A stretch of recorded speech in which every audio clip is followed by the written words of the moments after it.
All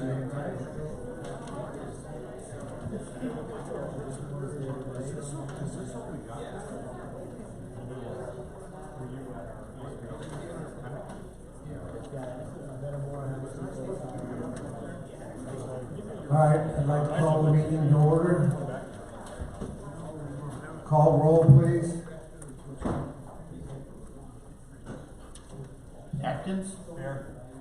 Crawford? Here. Depper? Here. Mark Goddard? Sam Goddard? Here. Graff? Here. Hall? Here. Harris? Here. Hopkins? Here. Josting? Here. Longfellow? Here. Mennel? Here. Mingus? Here. Nelms? Here. Pageant? Graham? Rich Stinson? Schneider? Here. Sin? Here. Do we have a quorum? Thank you. All please stand as Dave Mingus leads in the prayer and the pledge. Dear Lord, thank you for this day, thank you for our freedom. Remember and thank all those and their families who paid the ultimate price for our freedom. We also pray you keep safe all those who are currently serving our country. Please provide us direction as we conduct business. Please provide an environment of peace and goodwill. An environment where we can at times respectfully agree to disagree, being tolerant and respectful toward each other.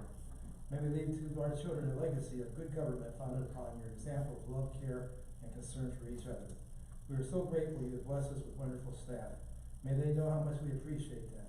We pray you give them wisdom, direction, and safety. Please return all this to our homes and families. In your name we pray. Amen.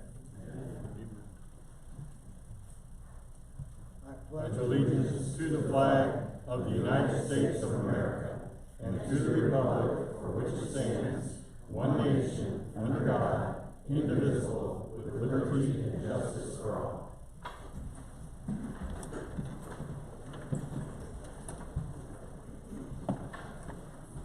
All right, I'm going to pull item 15, E2468, to bring it forward and entertain a motion to approve. Russ Crawford, second by Nick Graff. Eric, would you step up, please? I'm sorry. All in favor of Eric being on board, signify by saying aye. Aye. Opposed? Motion carries. Eric, come up and be sworn in.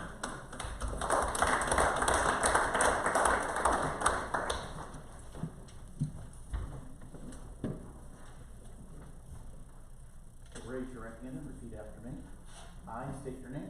I, Eric Schmidt-Dahl, Having been appointed having been appointed to the office of to the office of Tazewell County Board District 3 Tazewell County Board District 3 in the County of Tazewell, and the Tazewell, State of Illinois, State of Illinois, aforesaid, do solemnly swear or affirm I solemnly swear that you will support the Constitution to support the Constitution of the United States of the United States, and the Constitution the Constitution of the State of Illinois, of the State of Illinois, and that I will faithfully and I will faithfully discharge the duties discharge the duties of the office of of the office of Tazewell County Board District 3 Tazewell County Board District 3 to the best of my ability. to the best of my ability. Congratulations, sir.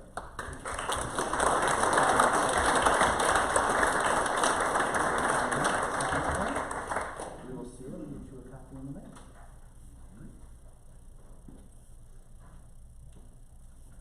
Congratulations. Eric. All right. Good job, buddy. Entertain communications from the members of the public or county employees. Any county employees want to speak? All right, we have about 20 people want to speak. We have 6 or 7 from 2 groups. I would like to ask that you don't repeat yourself. If you want to add something, fine, but we don't want repetition if possible. First person is Jody Zilko. Will you give your name, address, and who you're representing? Hello, and thank you for this opportunity to speak today. My name is Jody Zitko. I am a resident of Kane County. I live at 3N778 Walt Whitman Road in St. Charles, Illinois. I have been a resident of the state of Illinois for 58 years. I am a volunteer and a co-director of the Illinois chapter of United Sovereign Americans. Today I come to you as a concerned citizen of the state of Illinois, sharing alarming information about our state's voter database, uncovered through thousands of hours of research conducted by our highly qualified and credentialed data teams. While the numbers are staggering and somewhat difficult to comprehend, one thing is clear: they don't add up. Just like your checkbook must balance, so must our votes. If you had 10,000 fewer dollars in your bank account than you had deposited, you would certainly want to know what happened. And if a company had a significant discrepancy in their books, they would most certainly conduct an audit. In fact, yearly audits are requested by law for public companies. Our audit of the 2022 election, using only official data provided by state election officials, shows that the 2022 election may not have been accurate or legally compliant. We're not saying one candidate won over another, or that any election should be overturned. The state's official data from a certified election shows that the votes as counted were not all valid and accurate under the law. Today we will present to you a resolution demanding an end to the inaccuracy and uncertainty of our elections, along with a summary of findings and laws that apply. We're happy to meet with you and have time to go over the information, including more details about our specific findings. If you have questions that I cannot answer now, I will commit to getting you the answers in writing from our United Sovereign Americans executive team as soon as possible. The data and our request for an investigation have been shared with the state and county officials, election certifiers. It's essential that you, as our representatives, make it clear that these issues must be considered seriously. Today we come to you from our closest elected representatives in our state for support and action. We're asking you to listen to the resolution, ask questions if you have them, and then vote promptly for its passage. However, if you need us on your agenda to pass, we're asking today to be invited back. Contact information is provided on the documentation one of our readers will provide to you. Your action on this resolution will illustrate your dedication and support to concerns of your constituents and your country. Thank you. Our resolution is next. Thank you, Jody. Next person is Danielle Reed. And a reminder is listed on the form here, 3 minutes. Keep your information within 3 minutes, please. Hi, my name is Danielle Reed. I live in Macon County and have been a resident of Illinois for 45 years. My address is 610 Westmore Drive in Oriana. I'm a volunteer for United Sovereign Americans and not an official spokesperson. I present to you a resolution for a legally valid 2024 general election. Whereas it is a recognized civil right in the United States for every citizen to have free and fair elections, and the right of suffrage can be denied by a debasement or dilution of the weight of a citizen's vote just as effectively as by wholly prohibiting the free exercise of the franchise. Reynolds versus Sims, 377 U.S. 533, 1964. Whereas it is the affirmative duty of our election officials to comply with all federal and state laws governing administration and procedure of our elections, thereby guaranteeing our elections are accurate and free from distortion or manipulation. Congress seeks to guard the election of members of Congress against any possible unfairness by compelling everyone concerned in holding the election to a strict and scrupulous observance of every duty devolved upon him while so engaged. The evil intent consists in disobedience to the law. And Reed Coy, 127 U.S. 731, 1888. Whereas our constitutional system of representative government only works when the work of honest ballots is not diluted by invalid ballots procured by corruption, and assuring accuracy can only be achieved through featly to those laws governing the following four tenets of election. 1. The voter rolls must be accurate. The National Voter Registration Act, 1993. 2. Votes counted must be from eligible voters. U.S. Constitution, 14th Amendment. 3. The number of votes counted must equal the number of voters who voted. And 4. There can be no more than 1 in 125,000 ballots in error by the voting system. The Help America Vote Act, 2002. Thank you. Thank you, Danielle. The next person is Michelle Peterson.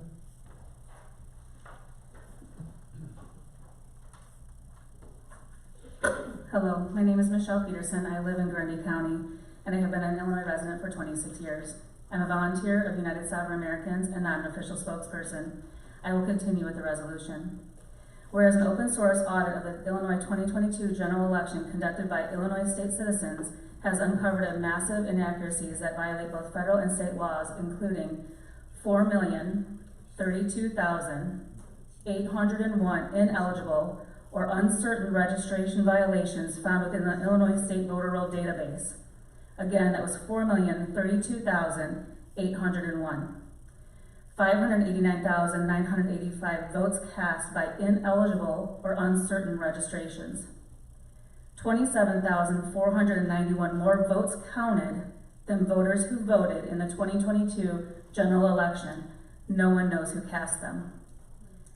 589,952 apparent voting violations in excess of the legal standard of system accuracy for a valid federal election. For the 2022 election in Illinois, this number was supposed to be 33, and yet we had 589,952.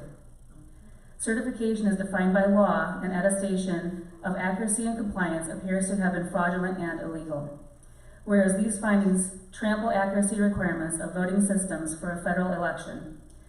For a voting system, accuracy is defined as the ability of the system to capture, record, store, consolidate, and report the specific selections in absence of selections made by the voter of each ballot position without error. Whereas it must be known factually and provably that the intent of the voters is accurately represented by election results before certification can be lawfully conducted. Certification of an election that varies from the law is an abridgment of the civil rights of the citizens. A fraud ab initio, United States v. Throckmorton, 98 U.S. 61, 1878. Whereas Illinois' 2022 general election appears to have been invalid, depriving us of the guaranteed protection of our natural rights under a government duly and provably chosen by us, the American people, resulting in incalculable damage to our families, our way of life, the fabric of these United States. Thank you. Thank you, Michelle. Joe Bridge. That's me. Hello. I've been a resident of Tazewell for 21 years. I've been a resident of Illinois for 58 years now. I live at 114 Maple Ridge Drive in Morton, Illinois. I am a volunteer of United Sovereign American and not an official spokesperson. I will continue with the resolution. Therefore, we call upon the representatives to provide relief to the people and the assurance of domestic tranquility by joining us in demanding a valid 2024 general election that upholds these existing laws and equitable principles of court law. Number one, proof of citizenship, identity, and eligibility to register and vote, not anonymous attestation. 2, voter rolls certified, accurate, and available for public review and challenge 30 days before the start of early voting. Voters added after the date must bring proof of citizenship, identity, and address in person to a qualified official at each polling place. 3, hand-marked, secure ballots similar to currency, where imaging technology is used for tabulation. The security features must be verifiable in the ballot image.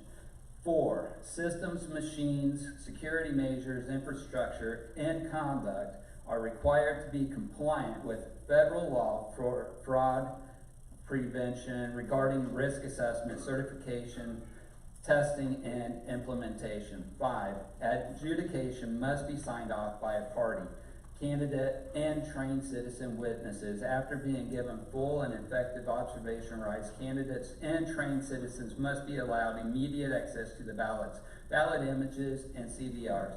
6, ballots regardless or entry source, election operations and systems must maintain end-to-end chain of custody from voter to vote count to final canvass, including auditability and witness transfer with paper records.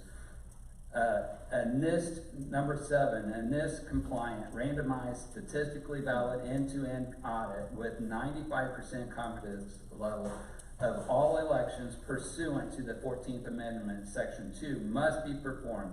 These audits are to be conducted by qualified, insured, and bonded security, forensics, or financial auditors, not personnel from within the election system. Reconciliation will include the vote count, real physical ballots, adjudication, CVRs, ballot count, qualified voter count, custody transfer, and all other paper and electronic election systems, including logs.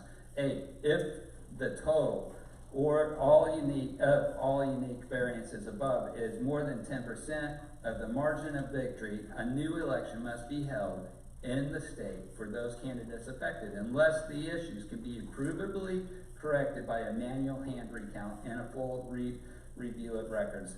And 9, waiver or requirements is not allowed. Only end-to-end system compliance from registration through certification can guarantee the intent of the people is accurately recorded. Thank you. Thank you, Joe. Ken Sicko.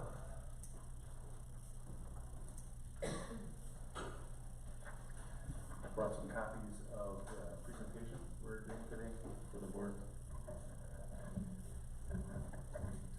My name is Ken Zitko.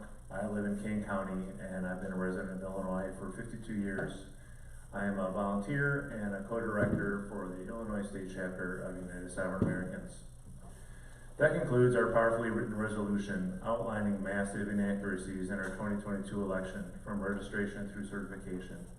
In it, you heard us ask for meaningful remedies that be provided to proactively protect the validity of the 2024 general election. In fact, the resolution cited many U.S. Supreme Court precedents that support the need for such actions. Laws are being ignored. Bottom line, the checkbook is not balancing, and we need to know why. The voter system, which controls our most vitally important right, the right of suffrage, is not capable of producing an accurate and trustworthy result. Do you think that these anomalies within our election system, which is part of our national security infrastructure, should continue to be ignored? How much is it costing us not to fix these problems? How much is it costing us in our GDP, our military, our foreign policy, our health, the self-esteem of our children and young people? How much is it costing our dignity as we keep fighting each other? The cost is immeasurable, so I urge you to show your agreement by passing this resolution. We understand you may not be able to today, so as mentioned earlier, we ask to be invited back and placed on the agenda so that we can give a more thorough presentation and we can get this resolution passed. We have a website that showcases this project in this state as well as many states across the nation. There are videos that explain the anomalies here and across the country, and that can be found at www.uniteforfreedom.com. It's unite, the number 4, freedom.com. I'd encourage everyone in the room to go check it out, but particularly the board, and please, as mentioned, please do invite us back. We would really love to get this resolution passed. Thank you. Thank you, Ken. Teresa Armstrong.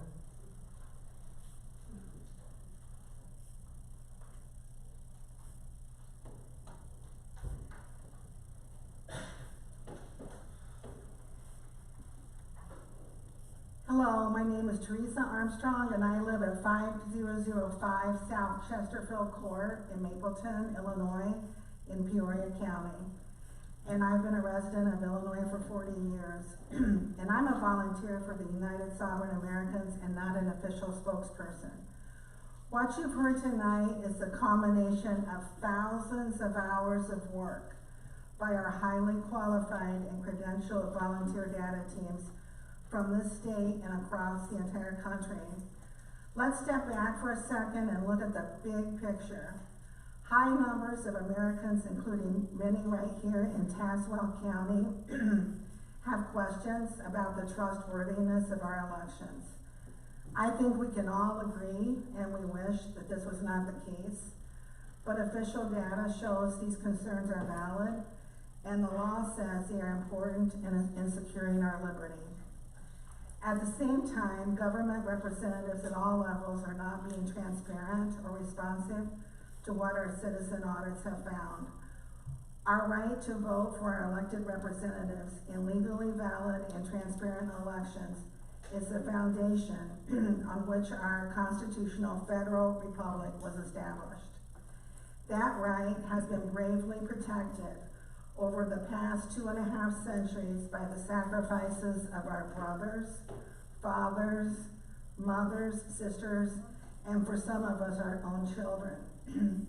You on this board tonight have a chance to show everyone who defended American liberty and the citizens you represent that you value it also by passing this resolution demanding a valid election in 2024.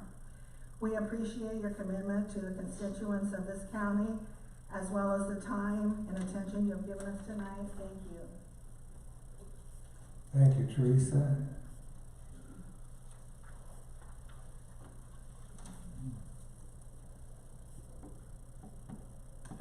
All right, Eli Varl.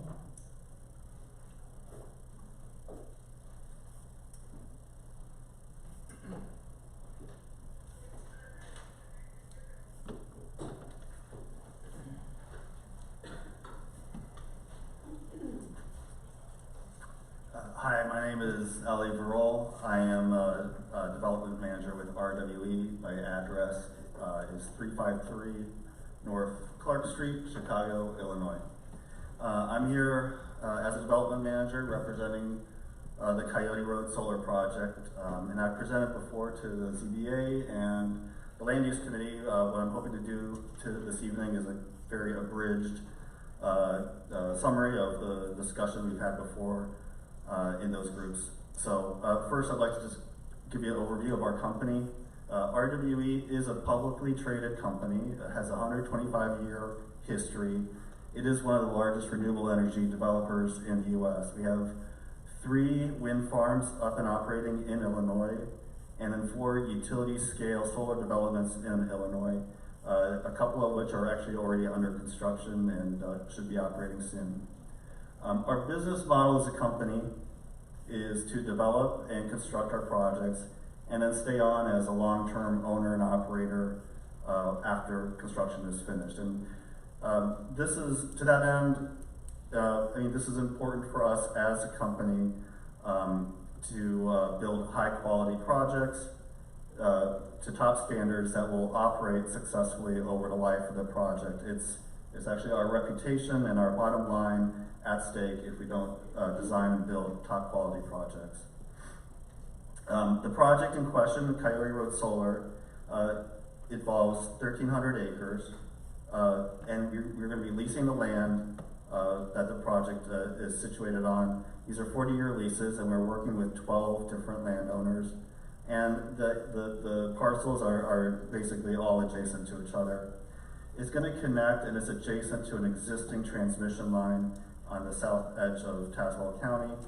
And so there's no need for new electrical transmission infrastructure associated with this project. It's going to use existing transmission infrastructure. And then with our permit application, we did submit a vegetation plan. This plan calls for native pollinator species to be used both inside the fence and outside the perimeter of the fence. We've had a couple introductory calls with Pheasants Forever, and we're hopefully going to be working with that organization to select and maybe procure seed mix, appropriate seed mix for the area. That vegetation plan also calls for screening, vegetative screening, essentially landscaping at strategic areas around the outside of the fence. Now we put together renderings to show what that vegetative screening will look like, and we put them on the posters in the back of the room. I welcome anyone to please take a look. It kind of shows what they look like at year 1, year 5, and then what we anticipate it'll look like at year 10. Other design features include wildlife corridors. This allows deer and other animals to traverse the project site without having to walk all the way around it. They can find ways to get through the project wherever they're going. And then in our other projects that we have already built in Texas, we are using sheep grazing, and we hope, as we work towards our building permit in this project, that is a feature that we'll hopefully incorporate into design. This project will use union labor, so these are well-paying union jobs. We anticipate about 300 construction jobs, and after it's done with construction, there will be 4 full-time on-site staff located at the project. So that's important because if there's any issues with the project that neighbors see or concerns, they're going to call that number that you see on the gate, and they will be connected directly to those on-site maintenance, operations and maintenance staff. One other design point is that this is intended to be a temporary use of the land. Now it's 40 years, however, we do have a decommissioning plan that we've submitted, and per state requirements, we do have a decommissioning bond with the county as a recipient. That decommissioning bond will cover the complete deconstruction of the project and restoration of the project. The last point I want to make is that we've worked really hard on our outreach efforts to date, and that this is a really important part of our development activities.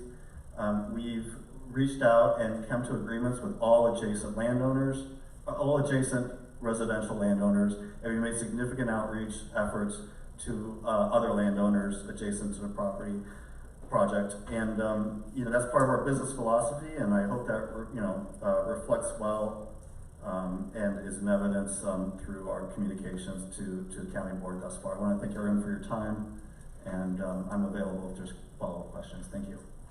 Thank you, Ellie. Ben Jacoby.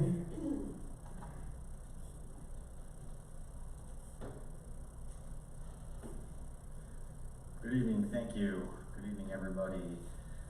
My name is Ben Jacoby. I'm the attorney for Coyote Road Solar that Ellie just spoke on. Some of you have seen me in this room before. I'm back. I grew up just down the road in Mahomet on 74, and most of my family's the other way on 74 in Geneseo now. And I used to represent the county in liability claims some time ago and present to the board in that capacity, and I'm coming to the board now in this capacity and happy to do so. As the attorney for the project, I just want to address the process and the project's compliance with your county's ordinance. Ellie spoke on the project, so I'll take sort of the legal side of it. The project presented over a long night before the ZBA. No neighbors objected, that was important. Several of the participating landowners were at the ZBA hearing to show their support, including Toby and Misty Rudemaker, Carol Moldenhauer, Bob and Luann Betzelberger. They were all present to support the project. The carpenters and the operators also made comments strongly in favor of the project at the ZBA hearing and echoed the project's commitment to labor, using skilled labor, and working with local skilled labor has the benefit not only of supporting the local labor market, but also ensuring a quality product, which of course is important to the project. We are very happy for the ZBA, after deliberation, to unanimously approve the findings of fact that were 12 positive for the project and 2 neutral. Those findings included the project's compliance with the ordinance criteria. The project is situated to minimize adverse effects, including visual impacts on adjacent properties. The project's not detrimental to the public health, safety, morals, comfort, or general welfare of the community.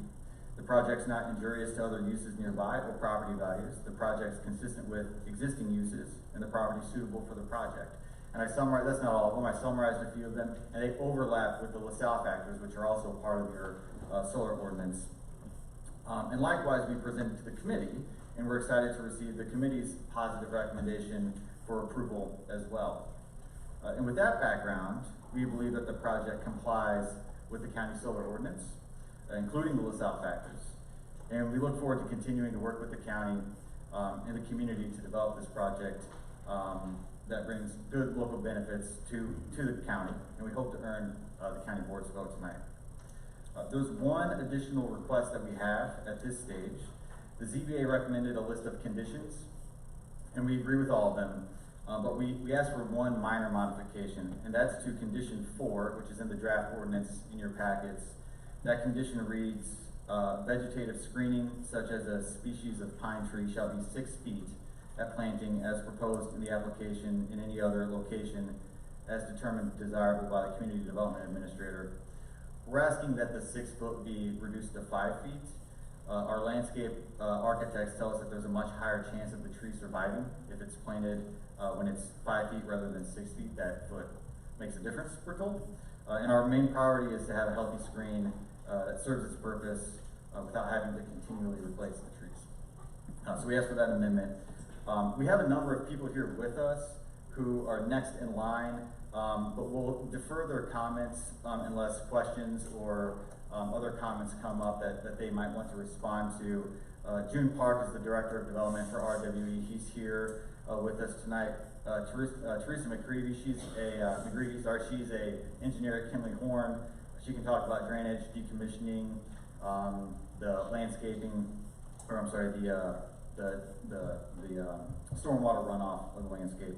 Mark Quarles is environmental. He can address wetlands, cultural resources, IDNR compliance, other environmental topics.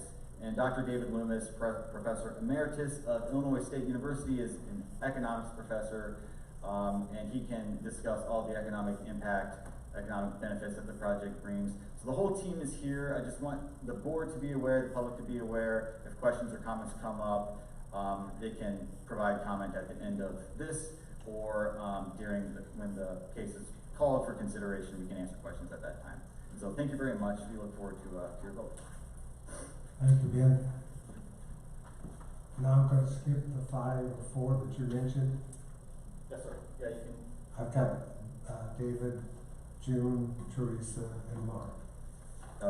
Yes. And if you wouldn't mind maybe just slipping them in at the. Can I say something briefly on the flight benefit, if you don't mind? And what's your name? June Park?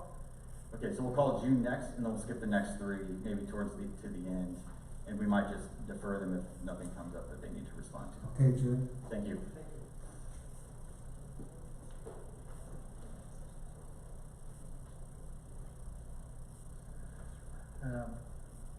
Good evening, and thank you for the opportunity to speak tonight. My name is June Park, and Development Director at RWE. Just want to briefly and concisely mention the project benefits. So the solar project, the Coyote Road Solar, provides needed power to the grid. So it's gonna stabilize the electricity grid. We received a very strong support letter from Ameren, and Ameren reiterated that they support our project because our project will be a key part of providing electricity to the state and to the community. And also, I'd like to mention that the solar is essentially, once solar project is built, there's a very minimum operation and maintenance needed, and then there's no fuel consumption. So once it is built, then it's going to generate the electricity in a reliable manner. Obviously, when sun shines, but I just want to iterate that there's no fuel consumption, and that's one of the key benefits of the solar project.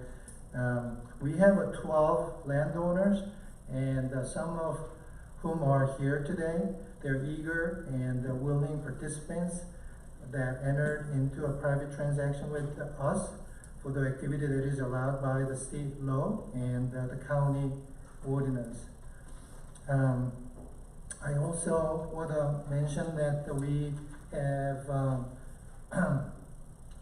received support from 137 people in the general public in the in the county, and we submitted that signatures to the board, their consideration.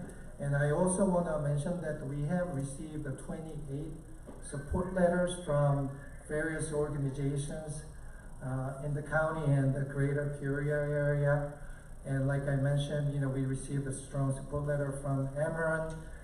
And I'm not gonna, mention every one of them, but just want to mention that secondly, we have received a strong support letter from the school, the Delavan School District Superintendent, and she provided us a strong support, and she's appreciated all the work we have done, including all the contributions and the outreach. So she's she looks forward to working with us. And also I want to mention that we got a strong support letter from the Greater Peoria Economic Development Council. And I just want to mention, he gave us 3 bullets why he supports our project. And first of all, essentially, I'll just read his 3 bullets. So bullet number 1 is sustain and expand the economic value of the region's natural resources. The development of solar energy increases property tax values and increases local public revenue. The second bullet is attract investments to the region that lead to job growth. We received strong support letters from labor unions, so I think. Can you start wrapping up now? Yeah, thank you. And then the third one is make investments in infrastructure that supports economic development and investment. So we really appreciate the support that we have received so far. We're really looking forward to working with the community to successfully develop, build, and own and operate this project. So thank you for your time. Thank you, Jim. Tim Mayer.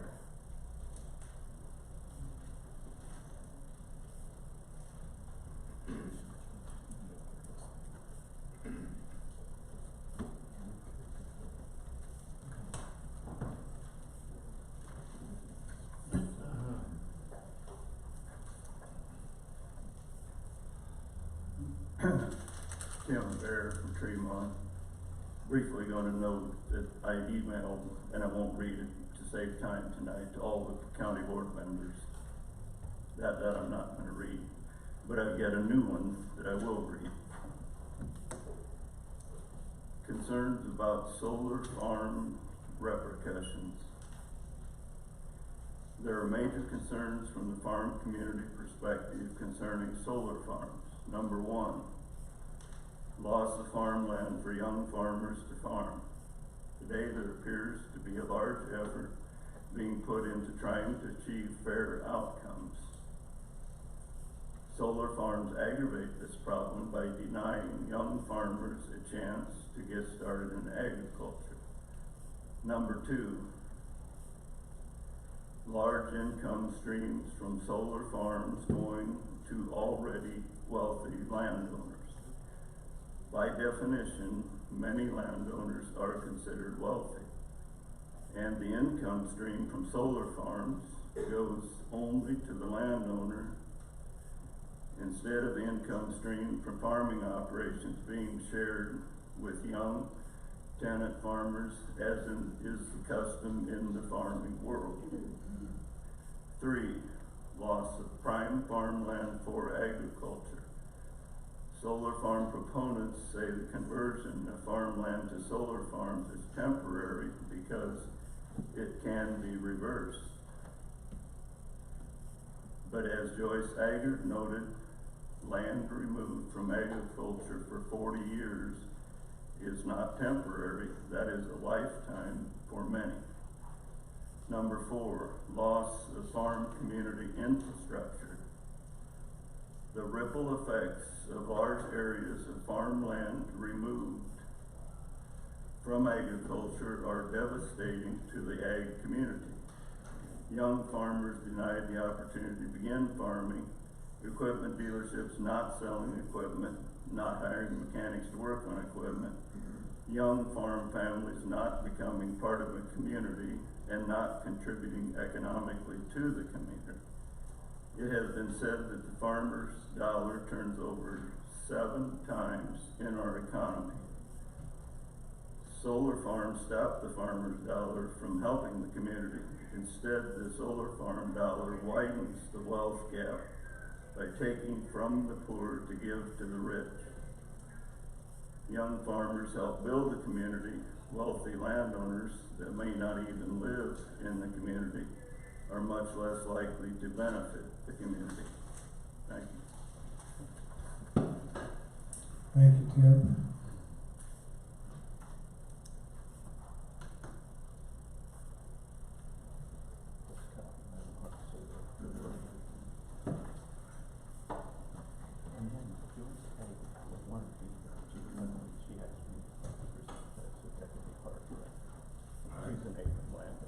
Thank you. I don't want to butcher this last name, so Luke, would you come up and introduce yourself?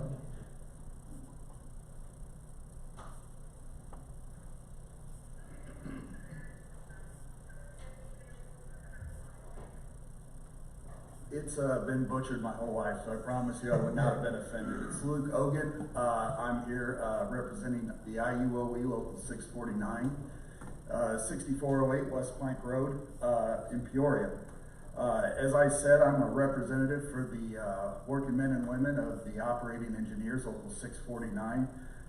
Represent close to 200 members, both retired and active here in Tazewell County, and 1,500 across the 15 counties we operate in here in Central Illinois. I'm going to be quick, just to reiterate what you've already heard. We've received a letter of intent from RWE. They took the time to reach out to us and make a commitment to use union labor on this project. Now, whether that's important to you or not, I'm not going to sit here and try and convince you one way or another, but it is important to us and our members, and it can ensure the project's going to be built with highly skilled, qualified, and most importantly, local craftsmen and women that live here in the area. They spend their money here in the area, and because of our sustainable, livable wages we've worked out over 107 years, they can retire here in the area and their money stays here. Projects like this one are the lifeblood of an organization like ours. They allow us to grow our apprenticeship programs, expand and help train the next generation of not just operating engineers, but carpenters, laborers, electricians, iron workers, and that goes into then taking that knowledge to learn on a project like this, and it can be used on infrastructure projects that will be used to build the community for 40, 50, 60 years to come, and allow us to grow our organization to where we can continue meeting the construction needs of the area like we have for the last 107 years. Thank you. Thank you, Luke. Dewey Kerfield.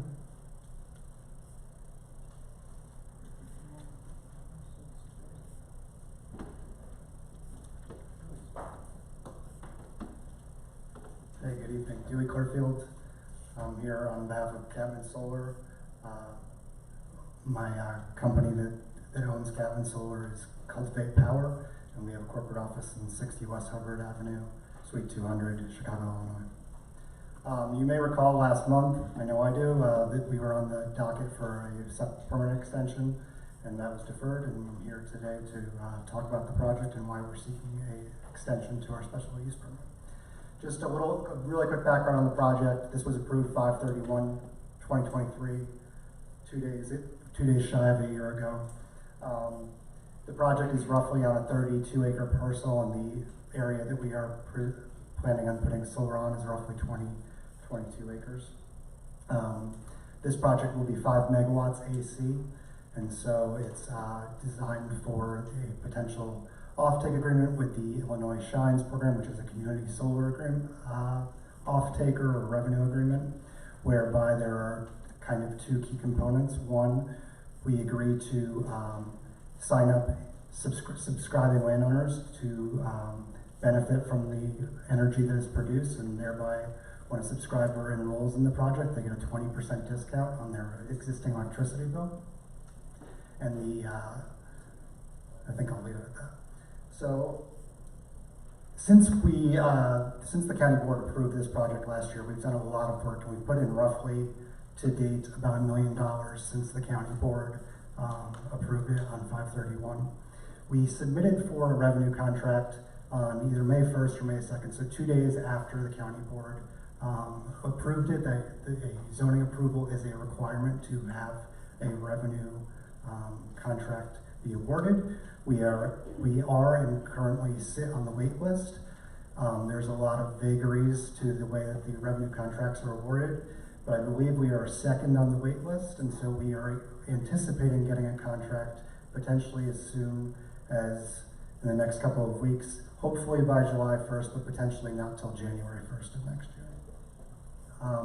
And so in our sub-extension request, given past precedent for similar sized solar projects that were seeking similar revenue agreements and similarly seeking sub-agreements with the county that had asked for and received 2-year sub-extensions, plus the fact that after, I believe in a recent meeting with the county board, extended Class A permits to be valid for 2 years rather than 1 year at the time of our sub-approval. We initially asked for 2 years. That being said, you may recall a neighbor of the project at the last meeting during the deferral said that he'd like to see a 1-year approval. We are certainly comfortable with a 1-year approval if that's what the county deems appropriate. That being said, you know, we made our decision for the 2-year request based on precedent. So just to give a real quick laundry list of all the things that we've done, just so you know that we have been working on the project, and I think it's very clear, or it's very important to highlight that this is truly just an extension due to matters outside of our control, and that would be the revenue contract delay. We've been moving with as much haste as possible, and we would like to build this project as soon as possible. However, we need a revenue contract in order to begin. So we've conducted various field work. I'm not going to list it all, but it's detailed and it meets the standards of the county's ordinance. We received a no permit required letter from the U.S. Army Corps of Engineers for a non-jurisdictional wetland on the property. We received a no permit required letter from the State Historic Preservation Office and actually did a archaeological assessment on the property to make sure that there were no artifacts that we were impacting. Yes. We submitted a the application for the revenue contract, and then we signed an interconnection agreement with Ameren and posted the required upgrade amount to have our facility begin construction. And so, in long and short, we've put in a lot of time and money in the project. We believe our project is following all federal, state, and local laws, and we are open to answering any questions, comments, or concerns you might have. Thank you. Thank you, Gary. 30 minutes goes quick. Yeah, it does. Sean Pluta.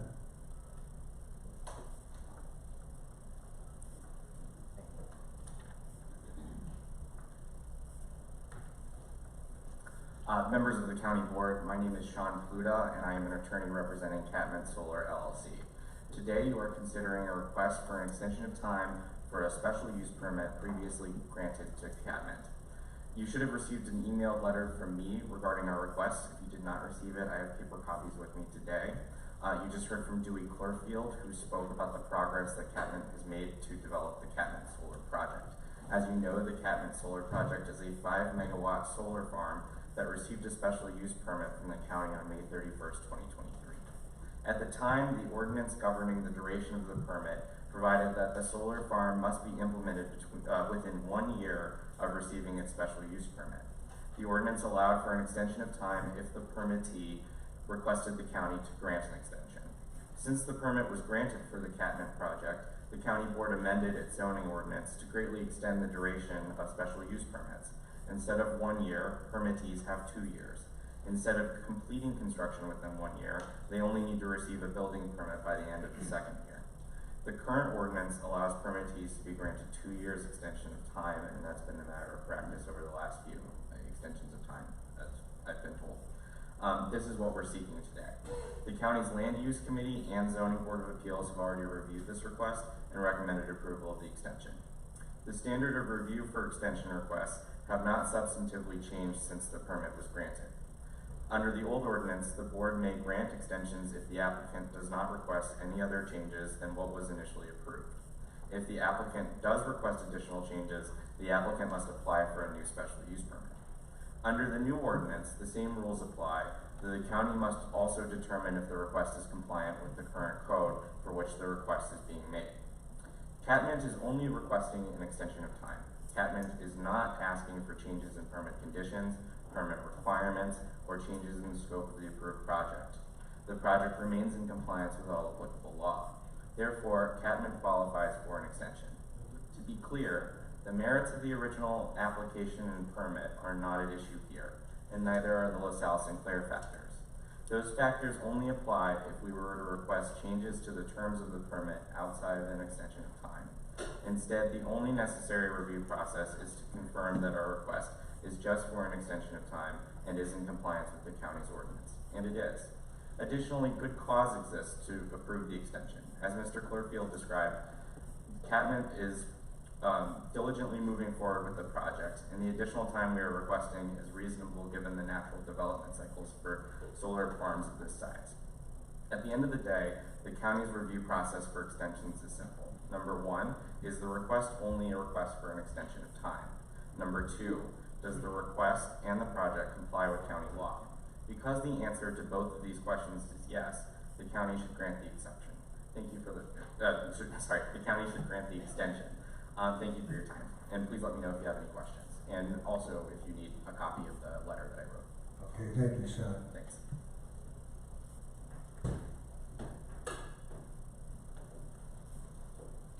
Brad Long.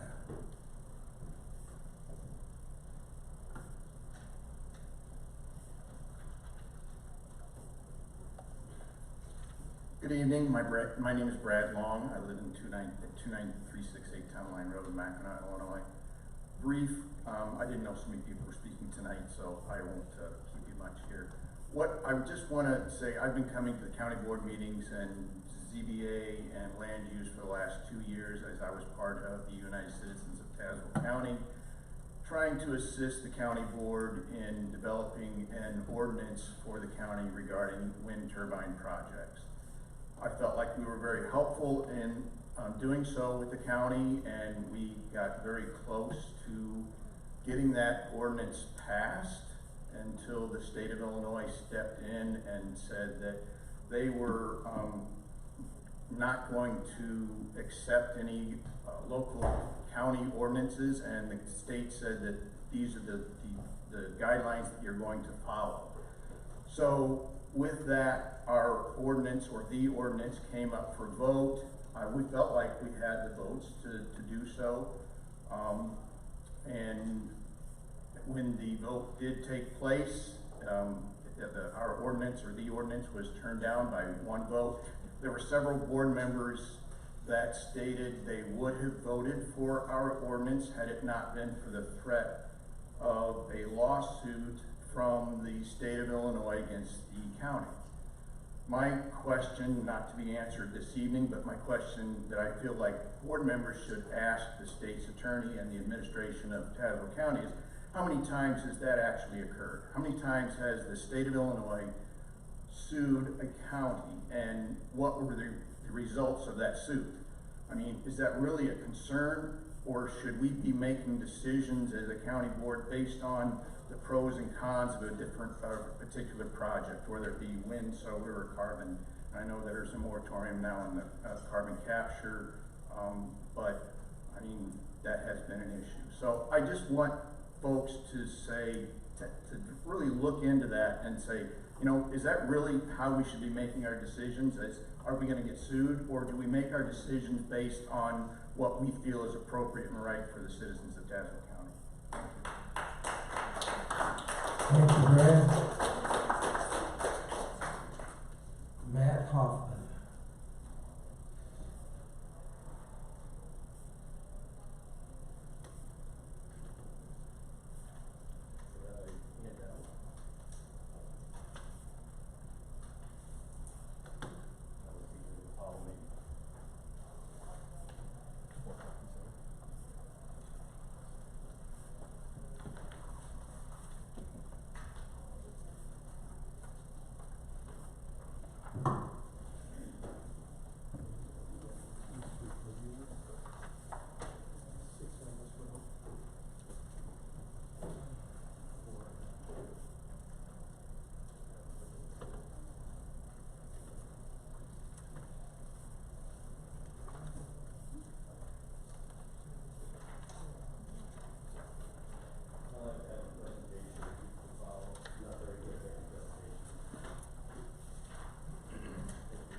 Hello, my name is Matt Hoffman. I live at 20419 Icy Road in East Peoria.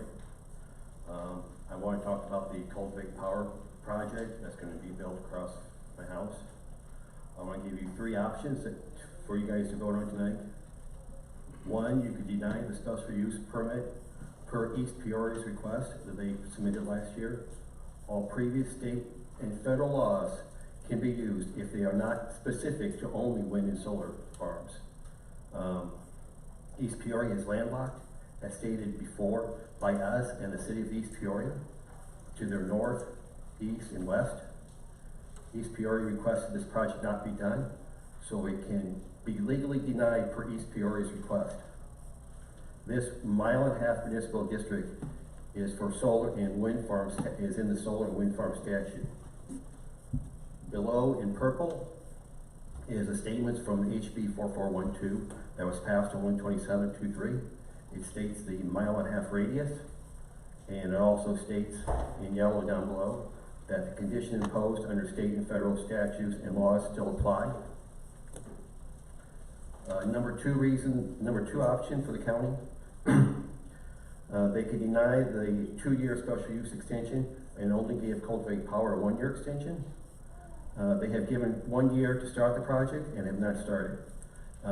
Per some information from the special use permit meeting at that time, the final plans were not developed, the firm contract bids were not done, panels are not available, financing has to get in place, access point off Springfield Road needs to be approved from the road commissioner. And they could come back in the spring of 2025 to reapply for another 1-year special use permit extension. If they were serious about the project, they would have more items done at this time.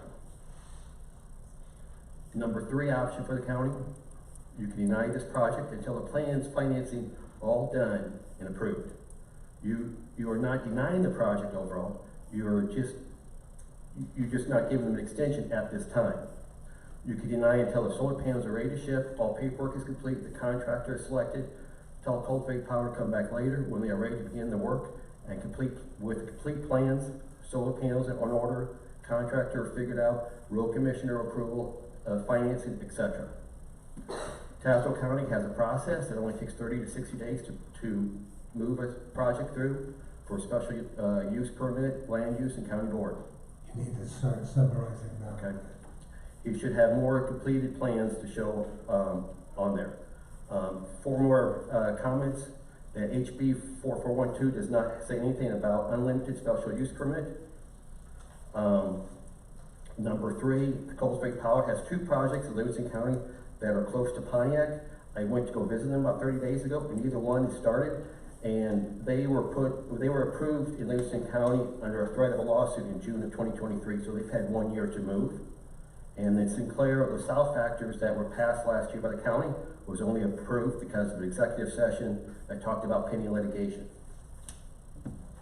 Thank you. Thank you, Matt.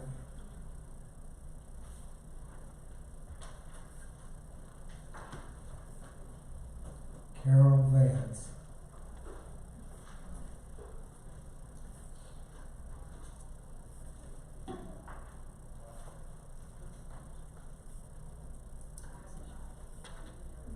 My name is Carol Vance. I live at 20185 Isley Road, East Peoria. I'm representing the residents on Isley and Springfield Roads and the members of Victorious Life Church who will be directly impacted by the close proximity of the Catnip solar panel farm to our properties, some of whose properties will be within 100 feet of this proposed site. I listened with interest to the representative from RWE that said that he had complete support from all the adjacent property owners, and I would like to point out that in our case, we have complete opposition other than the one adjacent property that belongs to the landowner who will benefit financially from this. So I represent all of those, including myself, who are opposed to this as adjacent property owners. As you likely can predict, after the meetings last year and this year regarding the original application, we remain strongly opposed to the construction of a commercial solar panel farm at this specific location. Tonight, we oppose the extension of this permit for all the same reasons we opposed to the original permit request last year and earlier this year. Additionally, granting double the usual permit term to a company who has been unable to produce any tangible plans or activity doesn't seem logical or sensible. Granting an extension with this company just continues to keep the land bound in a state of uncertainty for the landowner and others who have interest in the affected area. It also will establish a precedent for other permit holders who are unable to complete jobs in the time allotted.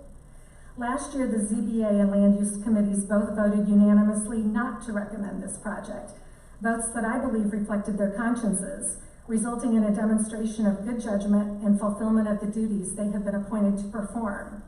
I do not know what has made this project seem more desirable to them after a year of inactivity. I wonder if the county board last year, and perhaps these two committees this year, have voted favorably toward the catmint project out of fear of the lawsuit which was threatened last year.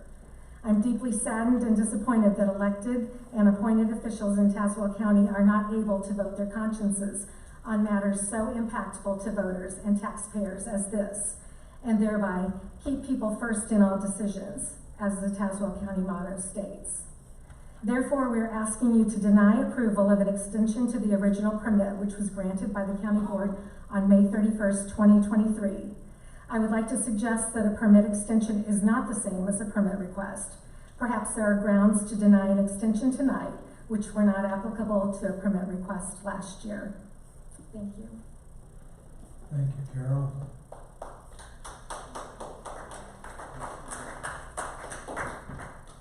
David King, you get to be last.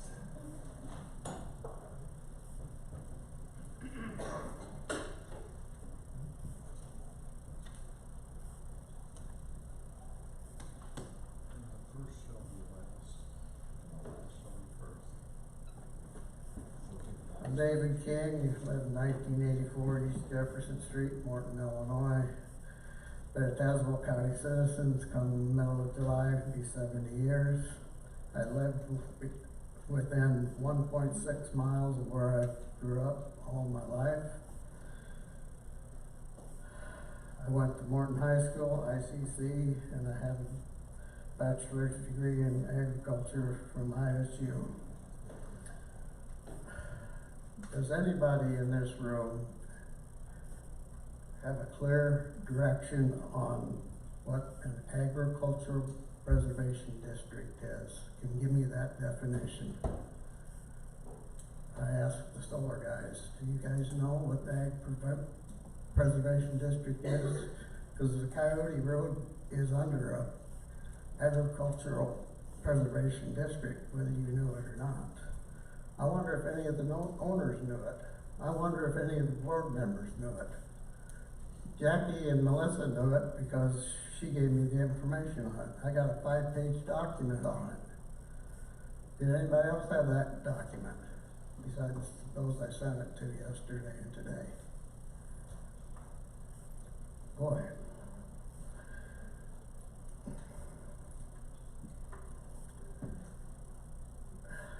I've said this before and I'll be glad to say it again. We have a communication problem in this county. I live in Morton. I joined in with the UCTC, United Citizens of Tazewell County, because I knew some members of it that were very good friends and on the Farm Bureau board that I was on. I felt their pain. I felt their frustration.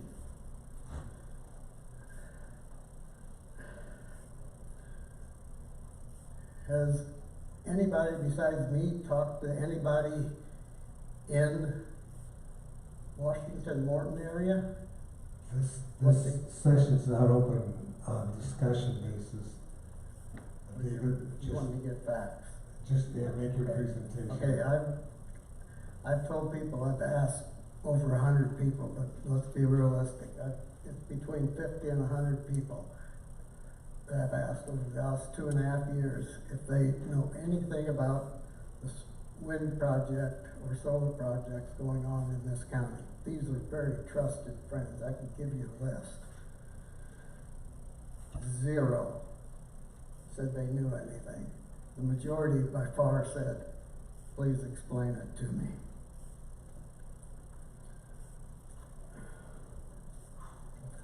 I've asked the county board and Melissa and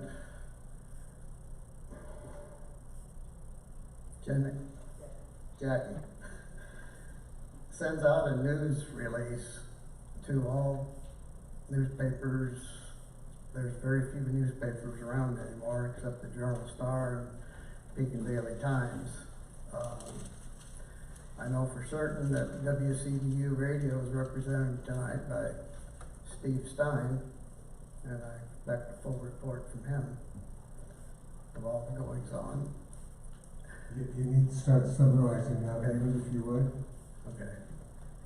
I'm glad to be last so I can bring up some of these things. So, people do not know what the Ag Preservation District is. I tried to talk to two owners today, and one called me back, and I was at a funeral at the time, and I tried to recontact him, and it didn't work. I had 2 days to do this. If we don't know what we're doing for sure, that'll affect the next 40 years. Do you feel we're comfortable in doing that? Because it does, whether or not you believe it or not, it does affect everyone in this county. Because here's the main reason.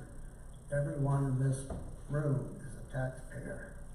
And these projects are fully funded by taxpayers. It's called the Inflation Reduction Act, which is just the opposite of what it says. So if you want to pass a bill in Congress, you name it something it isn't. I'm sorry if I'm stepping on anybody's toes, but that's the truth. I can put it all in the paper for you if you want. Thank you, David.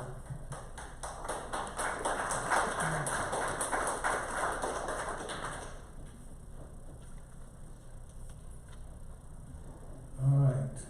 Entertain a motion to approve the minutes of April 24th, Madam Board of Proceedings. Okay, I'm sorry, I skipped one. Any communications from elected and appointed county officials? John?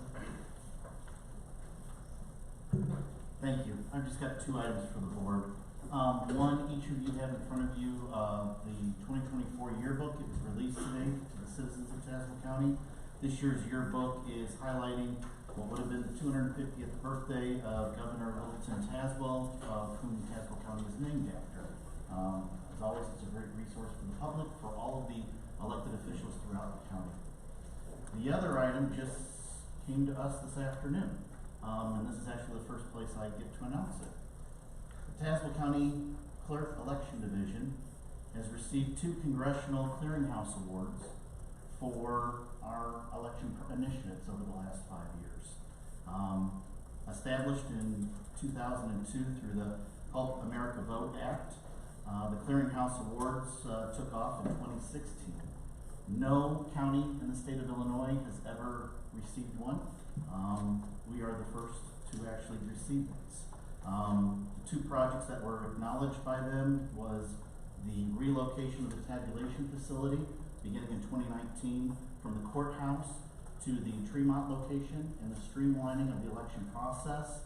The other project that was acknowledged was the Illinois Election Integrity Outreach Initiative that we began last year with 25 other local election authorities throughout the state of Illinois.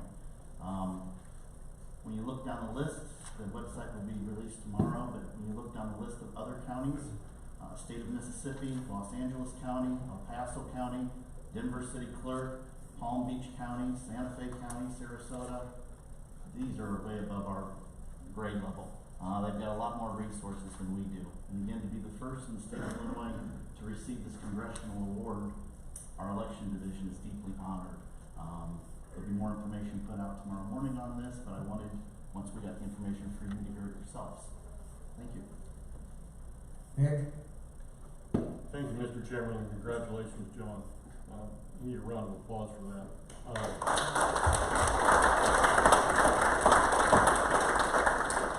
Members of Finance, in your packet are the committee assignments for the budget. So if you have any objections to that, please let me know. Thank you, Mr. Chairman. Kim? Yes, thank you. I just wanted to bring up Monday, I was invited to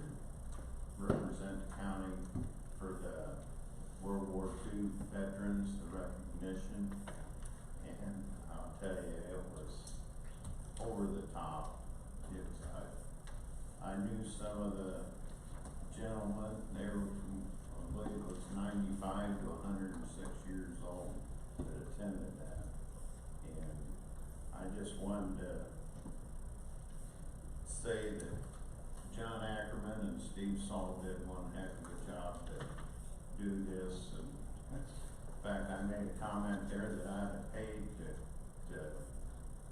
enter that event. It was excellent. Great. Hopefully we'll have more of it. Thank you. Anyone else? All right, now let's move to the approval of the minutes. Need a motion? Take motion with me. I lose me. He has raised his hand. Yeah. Motion by Eric Spickall, second by Russ Crawford. Any comments or questions or corrections? All in favor signify by saying aye. Aye. Opposed? Minutes are approved. We have an in-place transportation committee meeting. Greg? Yes, call the roll, please. Chairman Mennel? Here. Vice Chair Trail? Here. Crawford? Here. Deppert? Here. Hall? Here. Harris? Here. Helms? Here. Patchett? You have a forum. Thank you. I have a motion to approve the minutes from the February 28th meeting, April 16th meeting, and April 24th in-place meeting. So moved. Second. Motion by Crawford, second by Deppert. All those in favor, aye. Aye. Opposed? Motion passes. Under new business, first item on the agenda, we're not gonna consider tonight, so we'll move on to item B, resolution T-24-19. Could I get a motion, please? Motion by Hall, second by Nelms. All those in favor of getting that up, on the floor, aye? No? Any discussion? We need to discuss it. So, this is the county, Town Line Road, resurfacing project, for this year.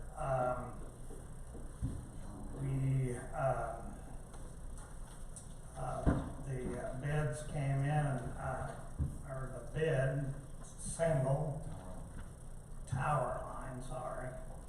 I'm nervous, sorry. Tower Line Road, it's 3 miles and something. The bid came in, close to, the estimate, and, I'm hoping that the, committee will recommend approval, to present the county board tonight. Is there any questions or comments about this?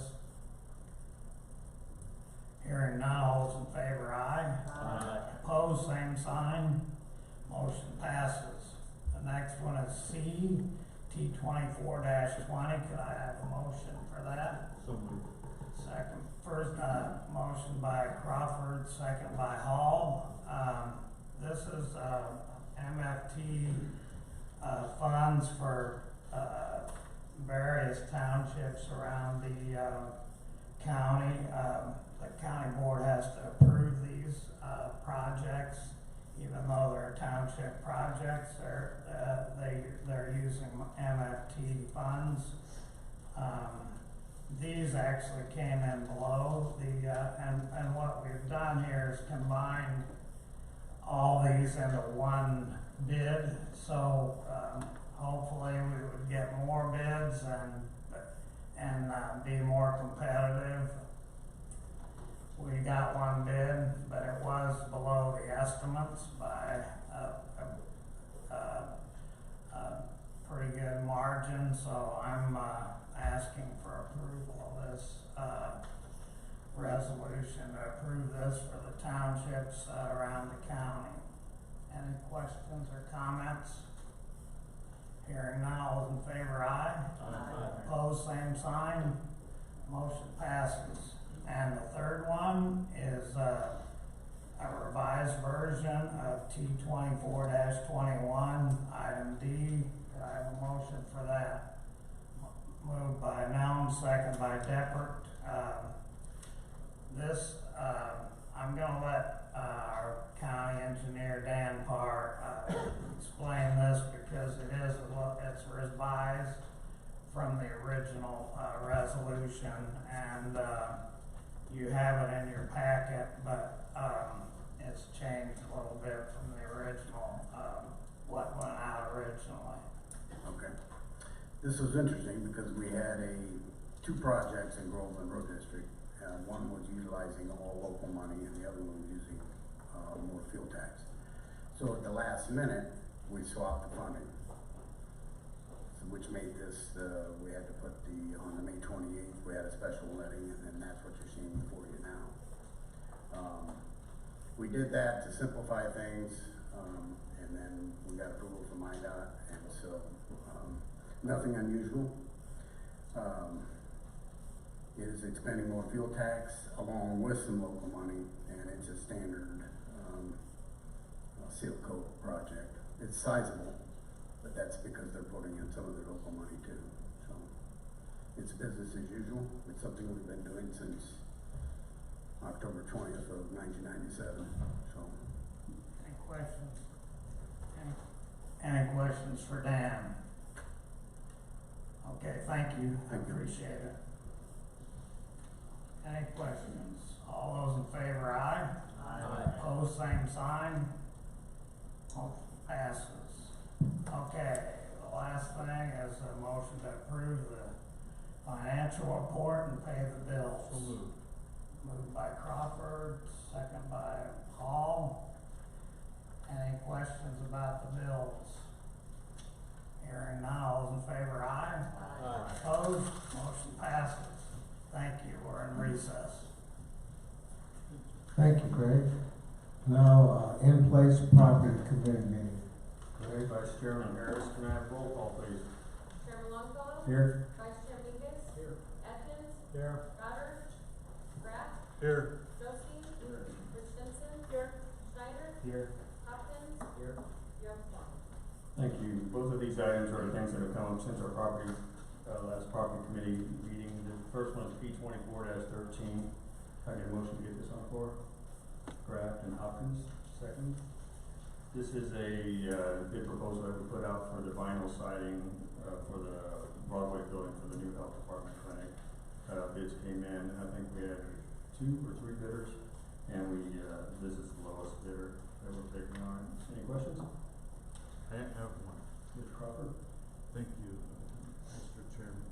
My question is, this is, correct me if I'm wrong, this is to replace the siding at the new health department clinic, correct? Yes. Okay. Are there other maintenance projects that are gonna be required, at this location? Yes, there is, many projects required at this location, and this is, I think we have $1.5 million budgeted for this project, and this is just one of the projects. Okay. And we did in-depth analysis as to whether it would be less expensive to do all these maintenance on the existing building rather than a new building at this location, right? Yeah, I believe that, when we purchased the building, we realized that it was a 20-year-old building, and some of these natural things had to happen for the external part of the building and also for the interior part of the building to make it a health clinic. Thank you, Mr. Chairman. I will not pull this resolution now. Thank you. Any other questions? Hearing none, all those in favor say aye. Aye. Any opposed? That passes. Moving on to P 24-15. Can I get this on the floor? Mr. Minkus, Rich Stinson, second. This is a truck purchase that we had in our budget for Mr. Shoney's maintenance department. This is a pickup truck that they need. It also has some salt equipment on it. We did try to use the state program, and we ended up having one just here at Bogdan Chevrolet that is $7,000 underneath our budget. and, has 11,000 miles since 1923. Any questions? Seeing none, all those in favor say aye. Aye. Any opposed? All right, thank you very much. We are in recess. Thank you. All right, to go to the consent agenda, we're gonna pull items 2, 3, 4, 9, and 10. Are there any other, Bill? With regards to item 1, I think that just to clarify, as chairman, you should pull that off the agenda entirely. Otherwise, other people may think that we've inadvertently passed that. All right. I know it didn't pass transportation, but I just think for clarity.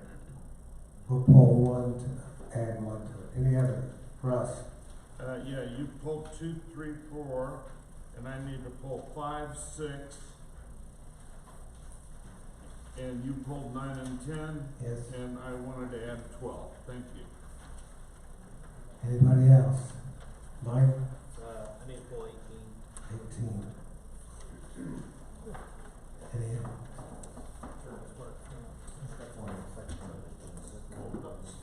Pardon? Okay, yeah, Mike, we'll, 18 will pull it under appointments, or you can, we'll talk about it under the appointments. Yeah. We'll hold that. All right. Number 1's pulled, it's been dropped from the committee. Number 2, I'll entertain a motion. Well, Mr. Chairman, may I make a motion Yes, to yeah. approve all the rest for the All right. consent agenda? Russ is he made the motion to approve the rest of the consent agenda. Is there a second? Second. By Bill Atkins. Comments or questions? All in favor signify by saying aye. Aye. Opposed? Consent agenda is approved. I'll entertain a motion for T 2419, transportation, by Jay Hall, second by Russ Crawford. Jay, any discussion? It was presented in transportation. Comments or questions? All in favor signify by saying aye. Aye. Opposed? Motion carries. Entertain a motion for T 2420 by Mike Deppert, second by Bill Atkins. Comments or questions? All in favor signify by saying aye. Aye. Opposed? Motion carries. Entertain a motion for T 2421. Russ Crawford, second by Bill Atkins. Comments or questions? All in favor signify by saying aye. Aye. Opposed? Motion carries. All right, 2, 3, 4. Entertain a motion for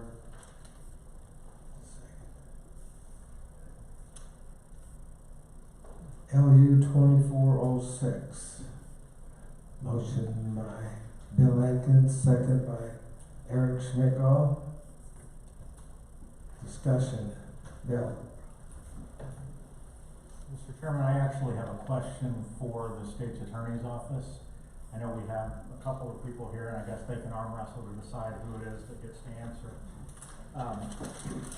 What I'm wondering is, do we have the authority, rather than granting a 2-year extension, to grant only a 1-year extension, or is this either we grant the 2 years or we deny it, period?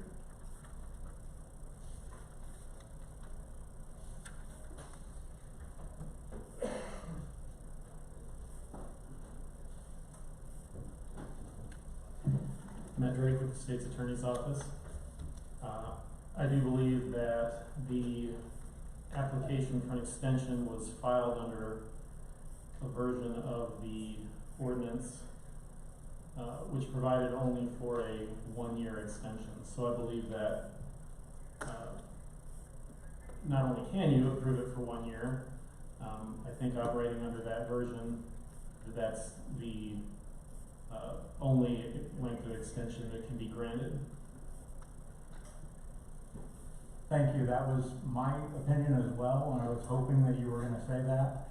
At this point, Mr. Chairman, I will move to amend the resolution. we could add a whereas stating exactly what Mr. Drake has already said, but, I think it's very clear a 1-year extension is the proper action to take. And so I'm moving to amend it to be a 1-year extension rather than a 2-year extension. Second. Second by John Hopkins.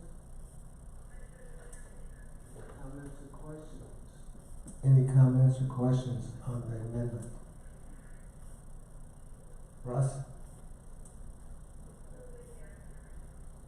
After we amend this, we're gonna come back for the whole resolution as amended, correct? So I have no comments. I agree with the state's attorney, assistant state's attorney, and also our parliamentarian.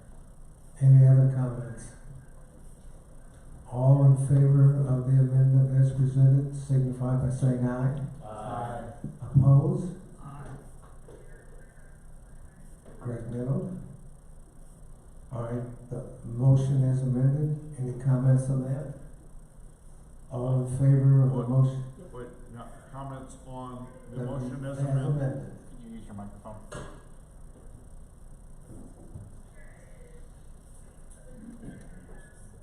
Russ? Thank you, Mr. Chairman. Yeah, I've got several, so Dewey, welcome back. So am I to understand that, this is probably for Dewey, if I may direct my comments to the petitioner. The county approved 2 years for this project, correct? Oh, I'm sorry, in the original it was 1. And how far did you get during that 1 year? We are, contrary to some of the opinions that were stated by opposers, we are ready to start construction. We have an LOI with a EPC manufacturer. We have various commercial agreements necessary, so we're just waiting on the key presented. Okay, and how long have you known that you had 1 year? I applied in January. Yeah. So at least a year you knew. Correct. Yeah. So Just a second, Russ, would you please? use my mic. No. Stop. Oh, I'm sorry. Yes.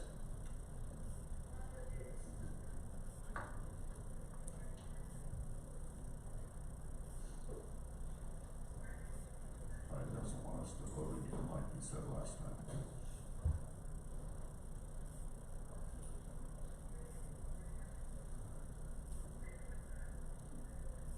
We've already had a public hearing on this issue, so it's discussion for the board.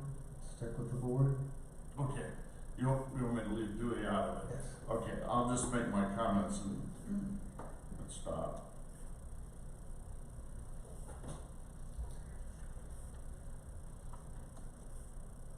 So,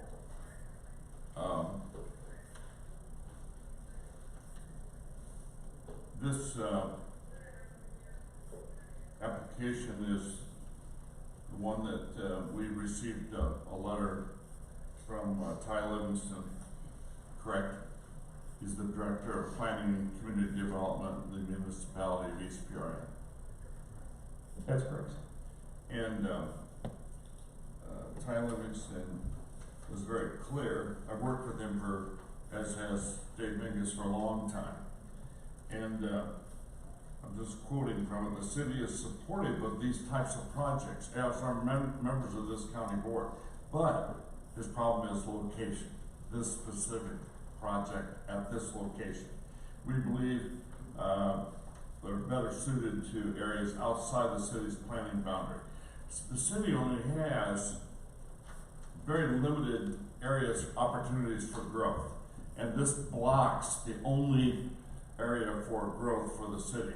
And the city has for years had this identified as this key planning area. I've also talked not only to Ty, I've talked to the current mayor who followed our member Mingus, because he's on our executive committee at Tri-County. And he's very 100% supportive, and quite frankly, helped direct Mr. Livingston to write that communication to us. You know, unless we're willing to, you know, really disappoint and impact in a negative way the relation we have with the second largest city after Pekin in Tazewell County, I suggest we do not approve this resolution. Thank you very much. Any other questions or comments? Greg? I would like a comment from State's Attorney's Office about what we're really voting on tonight. Are we voting on the extension of a previously passed case, or are we voting on the case? So I guess, are we voting on the efforts being made towards getting another year that everybody else has currently, or is the whole case up for grabs tonight? What's before the board tonight is the applicant's request for an extension of the special use. The provisions in our ordinance which deal with these extensions don't go into a lot of detail about what the board is to consider in evaluating that request. The practice of the ZBA, when it was considering these extensions, was essentially to consider whether the applicant is still able to complete the proposal and whether he's made reasonable progress in doing so. And I think that's a reasonable way to implement the ordinance given how vague it is.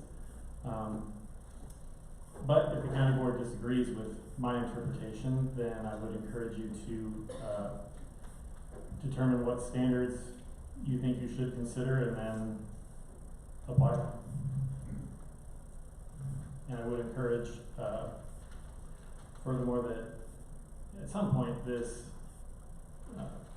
the board may wish to consider either amending this section to make explicit what the considerations are for future applicants, and then further, or alternatively to, because of the other amendments which mean that Class A's are now for 2 years, newly granted Class A's will be valid for 2 years, the board may wish to remove the extension provision altogether. That's another issue. It is. Tonight. Correct. Bill? As you all already heard, I asked for this to be reduced to 1 year. And the reason I did that is I thought that was all they were entitled to. However, I do think they're entitled to it. I could not find in the ordinance that I looked at any basis to refuse them.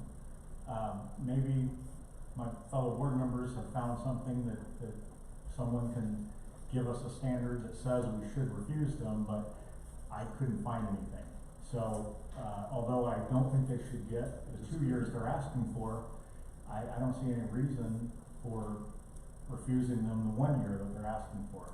I think that following the law is always a good thing, and I'm in favor of it. So I'm going to be voting in favor of this. To answer Greg's question, we're just voting on the 1 year extension of that. Yes, correct. Nothing else. Any other comments, questions? John? Chairman, follow, I guess, in previous member Atkins there, and I wasn't here for the original vote. I really appreciate the thoughts of the surrounding community, but to, again, keep with what we've got currently set for the standard of the extension, as well as to not put any undue hindrance on the company, I'll also be voting for the amendment. Okay. Gonna call for the question. Everybody in favor of the motion? Mr. Chairman, I request a roll call vote, please. All right, let's do a roll call vote. Atkins. Yes. Crawford. No. Deppert. No. Mark Goddard. Sam Goddard. Yes. Graff. No. Hall. Yes. Harris. No. Hopkins. Josting. Yes. Longfellow. No. Mennel? No. Mingus? No. Melms? Yes. Pageant? Frail? No. Rich Simpson? No. Schneider? Yes. Schmidtall? No.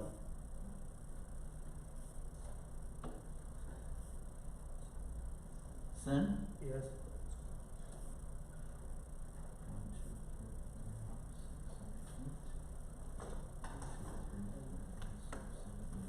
10. Motion fails. Fails, 8 to 10. All right.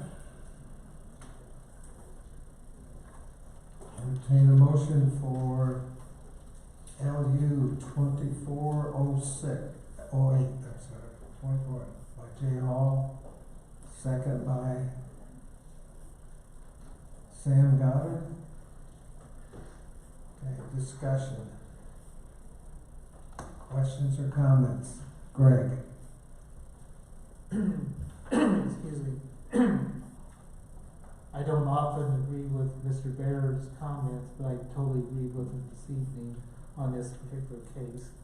And I do line them up with different findings of fact, in which technically that's what we need to look at findings of fact when we do zoning cases. A lot of the findings of fact were, yes, solar can go in agriculture, but this is 1,300 acres of solar going in ag country, so it's not a 20, 40, and that's not a 22 acre one that we just did on, it's 1,300 acres. So, under finding the fact that established maintenance of should not be detrimental towards the public health safety, there's a couple things there.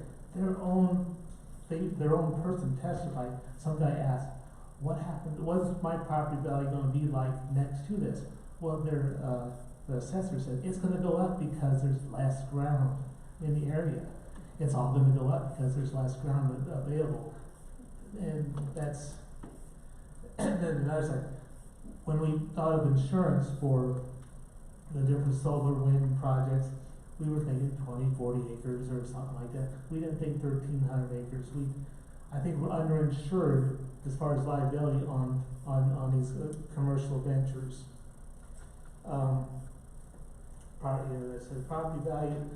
Now, then we're playing this game of, this is really, is this farming using farm ground, or is it taking farm ground? It's a very touchy subject. 40 years taking private. I mean, there's no trees on it. This is nice ground. This is perfect ground. One of the people who testified said that it wish it would have been a few miles away because there's lots rougher ground than a few miles away. This is very flat ground. So it does, all that's over is prime farm ground. So it's very complicated for me to determine, is this laying ground fallow for 40 years going to turn back into ag? That's a tough one for me to handle. And then, so it's not consistent with the properties around it. And again, going back to the other, it's dead money. It doesn't turn. It goes to a few hands and it leaves. It doesn't turn over like Tim said 7 times. It doesn't take care of the mechanics, the millions of bushels of corn and beans that will be done over these acres for 40. So you would be 150,000 bushels of corn and 50,000 bushels of beans for 40 years not produced. So there's a whole bunch of issues with that, and that's why I'll be voting no. Thank you. Any other comments? Jay? I would like to allow them to have the amendment to reduce the size of the trees around it to 5 foot. Make an amendment to that. That's in this motion, the tree height? It's 6 foot is what they approved with the zoning, and he found out that a 5 foot tree has better chances of survival. And that's within this motion, of the project? Well, it's not right now, I want to amend it to that. Okay. The 6 foot is in the motion. Yes, okay. Yeah. Is there a second to the amendment? Second by John Hopkins. Comments or questions on the amendment?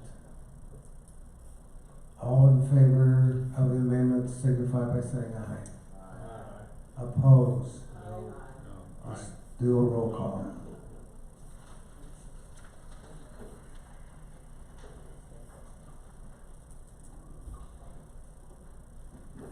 This is on the amendment. Amendment.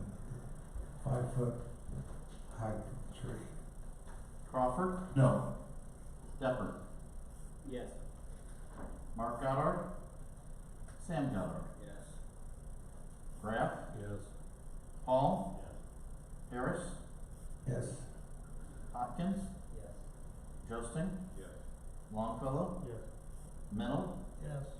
Mingus, Yes. Nelms, Yes. Pageant, Creel, Yes. Rich Simpson, No. Schneider, Yes. Schmidtwell, No. Sin, Yes. motion passes. Okay, the motion passes. John, you forgot one. I apologize. Atkins, Yes. All right. The amendment's out there, it's been passed. Are there any other questions on the other part of the motion? Russ? Yes, I thank the petitioner for 5 feet. It's not as good as 6 feet, but it's better than no feet. And no feet is what I would call seeds instead of planting. And I listened very carefully to all the comments that were made in ZBA, in land use, and here. And in both ZBA members, and members of land use made it clear to the petitioner and the supportive group that we needed not just seeds, but we needed planting.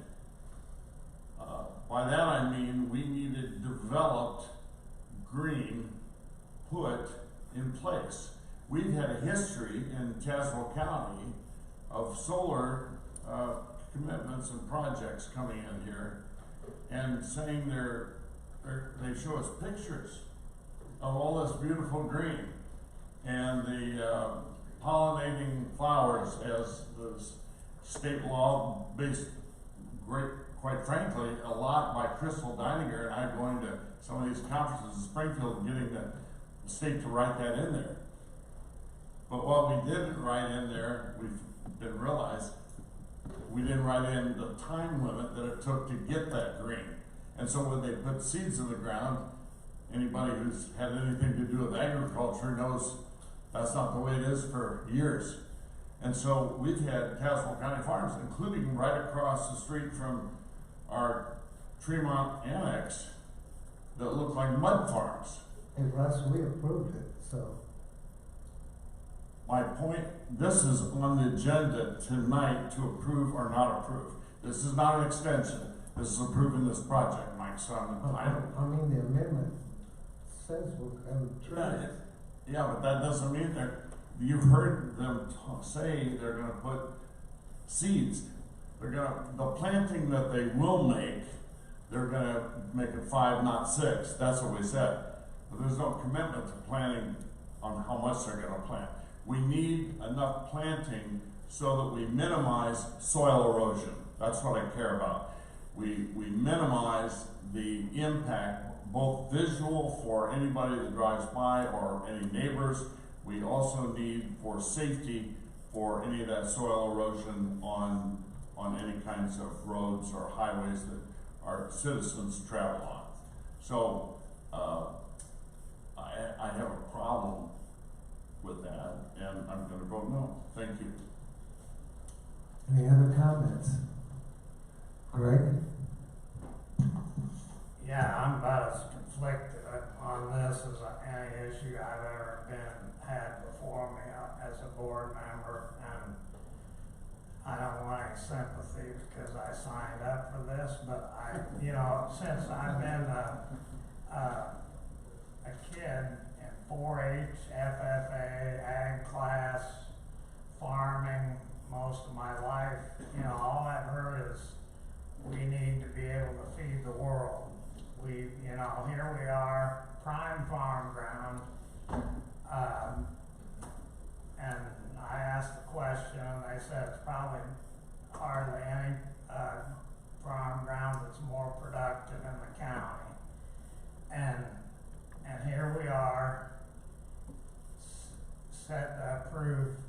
1,300-acre farm, and I'm tired of being held hostage by the state of Illinois. The people down there are dysfunctional, and they're trying to tell us what to do, and I'm tired of it, so I'm voting no. Any other comments? Sam? Thank you, Mr. Chairman. I'm hearing lots of opinions and thoughts here in this room. Everything except personal property rights. I can't believe that we're so torn on this issue when it's so simple. I don't own the land. None of us here own the land. What say do we have? We have no say. The landowner does. It's that simple. I'm not a fan of this movement, but I can't say no. I can't deny someone the right to life, liberty, and property. Thank you. Any other comments? All right, we're gonna vote on the motion as amended. Everybody in favor signify by saying aye. Aye. Opposed? Aye. Roll call. Deppert? No. Mark Goddard? Sam Goddard? Yes. Graff? No. Hall? Yes. Harris? No. Hopkins? Yes. Josting? Yes. Longfellow? No. Mennel? No. Mingus? Yes. Nelms? Yes. Pageant? Frail? No. Rich Simpson? No. Schneider? Yes. Schmidt-Gall? No. Sin? No. Atkins? Yes. Crawford? No. Motion fails 10-8.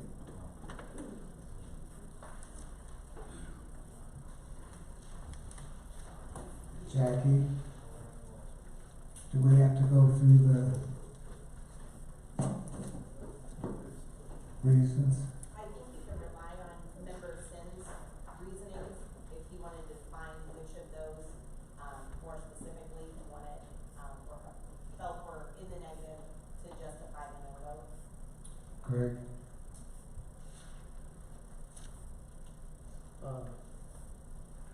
I established the maintenance, I guess, I got about 4 of them. The established maintenance or operation of special use should not be detrimental or endanger the public health, safety. Can we hold on that? Is there numbers of these, or? Wait a second. She referred to Greg. Go ahead. Go ahead, Greg. The established maintenance or operation of special use should not be detrimental to endanger the public health, safety, morals, and general welfare of the neighboring vicinity. I chose that as a negative.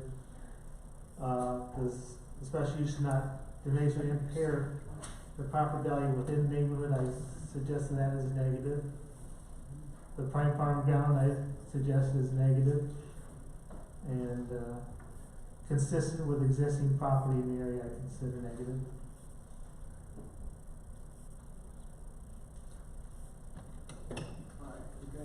Behind me?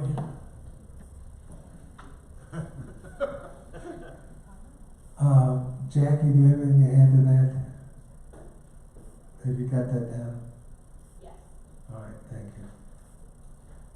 All right, the motion failed, 10-8.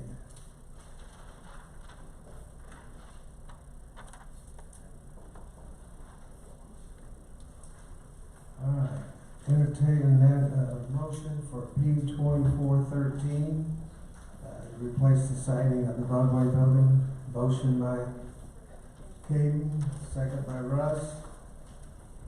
Comments or questions? It was discussed in place. All in favor signify by saying aye. Aye. Opposed? Motion carries. Entertain a motion for P 2415. Motion by Greg Longfellow, second by Tammy Stinson. Any comments or questions? All in favor signify by saying aye. Aye. Opposed? Motion carries. So we got 9 and 10. Entertain a motion for P 2419, the opioid settlement funds for Health Department of Court. Pardon? I'm sorry, F 2419. Motion by Nick, second by Russ. Comments or questions? Who pulled it? Russ? I did, and it's brief.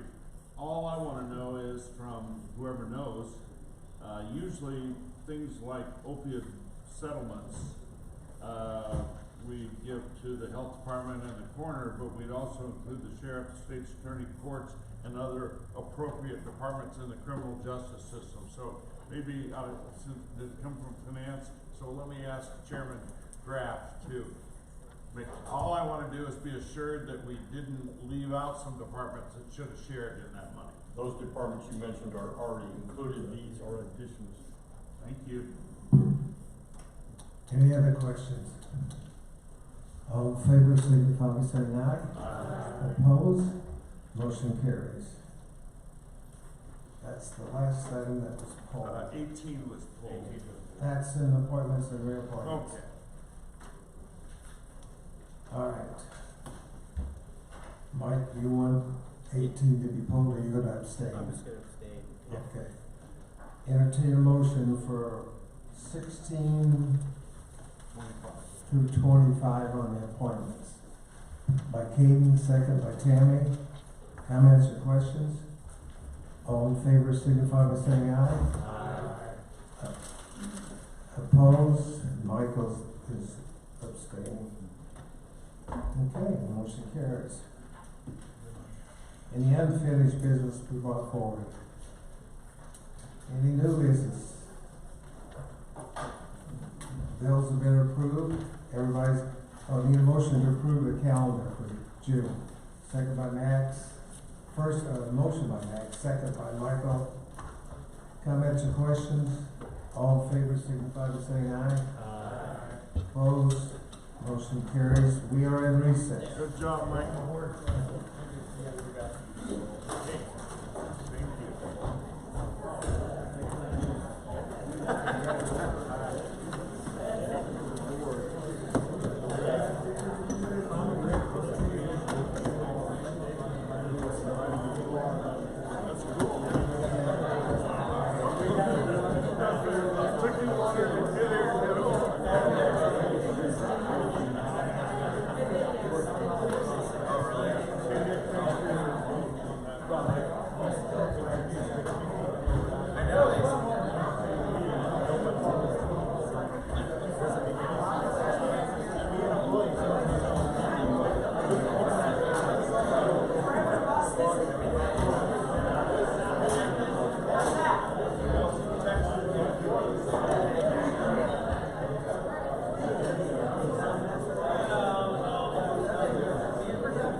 All warm now.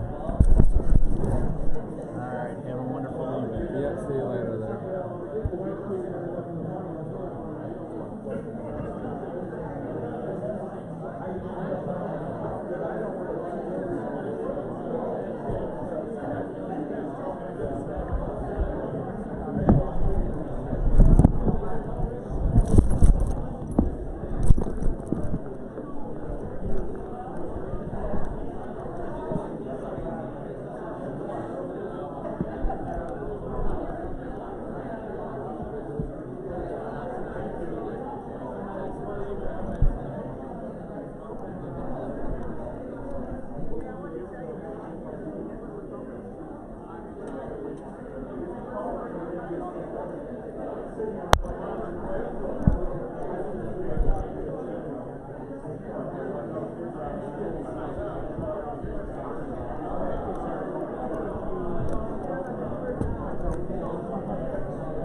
Safe way to get out.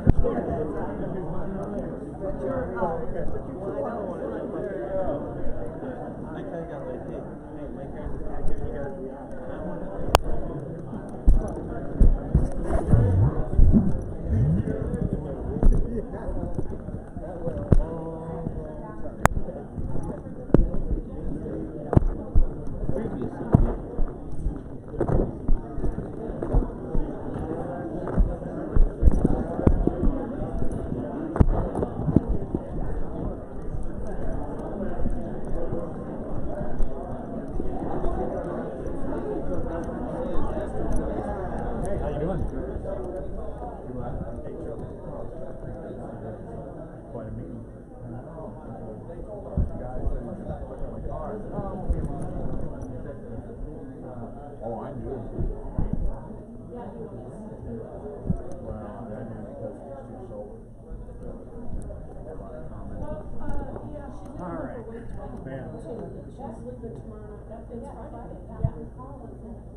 Well, exactly.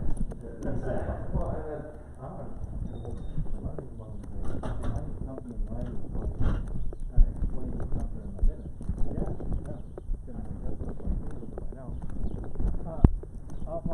I don't think you're gonna be able to salvage it, we're gonna look like fools. Yeah, that's true too, but and that's what, sometimes I try not to put too much in, but then again, if I put too little. I'll probably be, getting a hold of you, to just kind of check to see what. Yeah, actually, I'm still waiting on something from Scott Button, he and I talked, and he said he was gonna shoot me. Well, that was one of the emails I was gonna send to Scott, so I'll, Okay. I'll follow with him to see. I'm sure he told me he was really busy with stuff, he'd get to it as soon as he could, but it would be a while, but it's been a pretty good amount. Well, I'll shoot him an email. You think the Jeep, we got something? Look, it has the funeral sign up on the. Really? Up, see it? Okay. Like they were at a funeral and we got to take it off there. Yeah. I just looked at that because I parked over that way. Or maybe they are gonna do commentary. Maybe too. Who knows?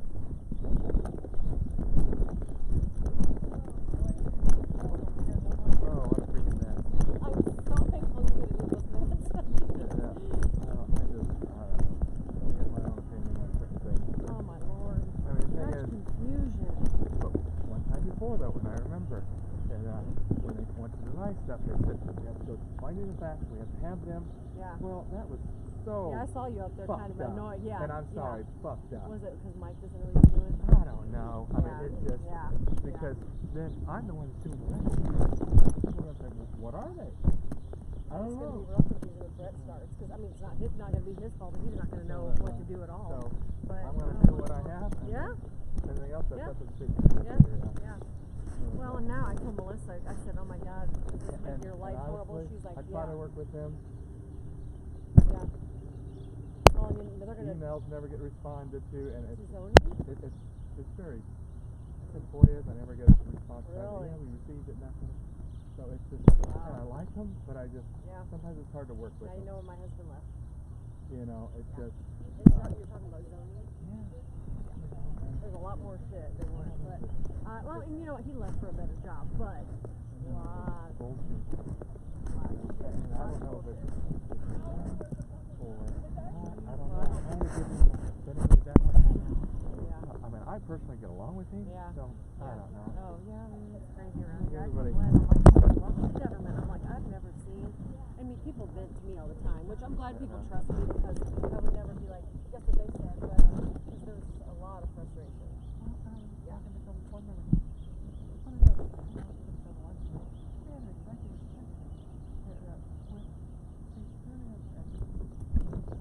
My interpretation was, you can't say no. Yeah. And then they said no. Yeah. So, I don't know. Oh, I just makes me wonder what, I told Melissa that I just do my minutes. all this shit's gonna start getting tonight. Once they see what just happened in there, they might, she goes, well, the state of Illinois is gonna sue, but will they? Will they? Probably not. Who wants to have a bunch of attorney's But fees? here's the thing, Tazewell County is a Republican county. I could see them going after Yeah, us because yeah, we are and yeah. people, they don't do it for that. Yeah. So I don't know. So it'll be anxious to see what happens. I know. I just know Well, that. you have fun with those minutes. Oh yeah. That's got to wait till next week now because I'm off Friday for a funeral. So it's like, sorry. So he's gonna sign them tomorrow, and then the minutes will probably get done next week. See you later.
Hey Chris.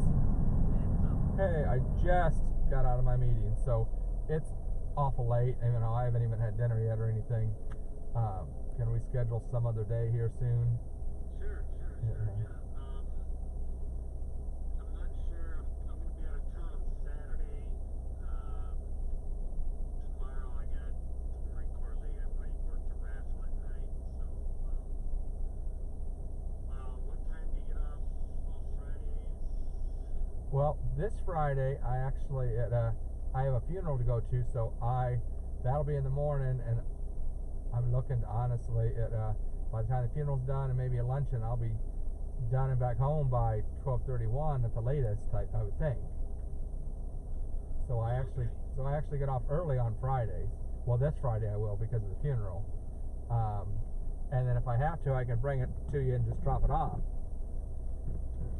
Yeah, let me see, I'll be back in town Friday, what am I doing Friday around 1 or 2 maybe, just text me and say, just say, I can bring it over now or something like that. Okay. In case I'm out cutting the grass or something, or, because if I didn't go to the funeral, of course, that'd be a different story, but I'm going to be off, and I thought, why should I go back to work at that point, half the day will be Right. gone, so. Yeah. Just shoot me a text when you're ready on Friday, and then I'll see it and respond to you whenever you text me. I didn't expect this meeting to go so long. It was a county board meeting, and it was just a disaster. They had people complaining about solar farms, and then you had some people there complaining about elections, and it just we had a whole hour of just public comment of people bitching. Oh man, yeah. So it was nuts. But it's just weird. I've noticed it, and it seems like it's getting worse. Not all the time, but if I'm going like a certain speed, and I go to put on the brakes, I kind of feel like not really shaking too much, but you can tell when you put your foot on the brake that, hey, wait a minute, you can kind of like feel a movement of some type. Does the pedal come back to you? Does the pedal move when you brake? Yeah. Can you feel the vibration in your seat and the pedal? Yeah, generally, yes. How many miles are on this thing? 80,000. Have you ever had the brakes done? Well, when I bought the vehicle from Sheer Mazda, they indicated that they had new brakes put on. Okay. How many miles ago was that? Do you know? Last July, so a year. A year? So, Now, since I've had it, I'm going to be honest with you, I have put on a lot of miles on it, and it probably had about 67, 68, and I put on probably about 12,000 miles in a year because I've done a lot of traveling for work. Okay. What year is it? It's a 2014. Do you know what model it is? It's a Chevy Equinox. I'm not sure what. I'd have to look to see what. Equinox. Yeah. Yeah, there's like an LX, whatever. Do you know if it has the 4-cylinder or V6? I believe it is a 4-cylinder, I think. Okay. Alright, that's fine. I'll do a little research on this. Yeah, just shoot me a text whenever you're ready, and then I'll respond to you. If I'm out mowing the grass or something like that, I don't know what I'll be doing. But yeah, just shoot me a text on Friday, and I should be available. Okay, sounds good. I appreciate it. Alright, no problem. See you then.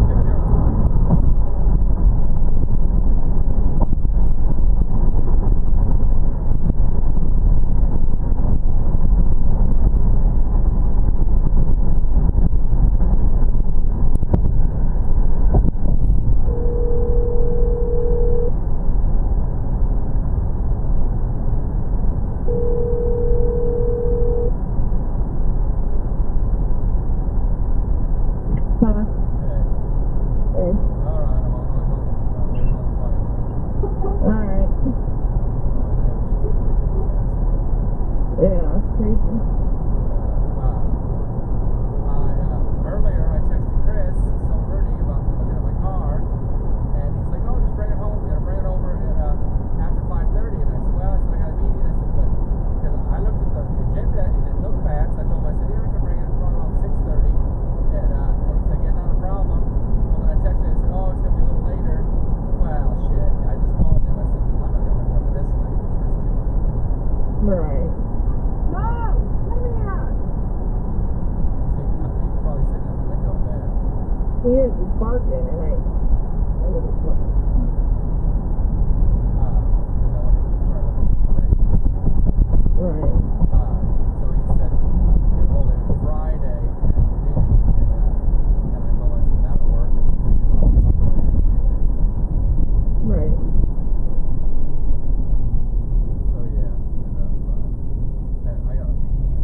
Sandwiches. I had mine on my keto bread. She had hers on a bagel.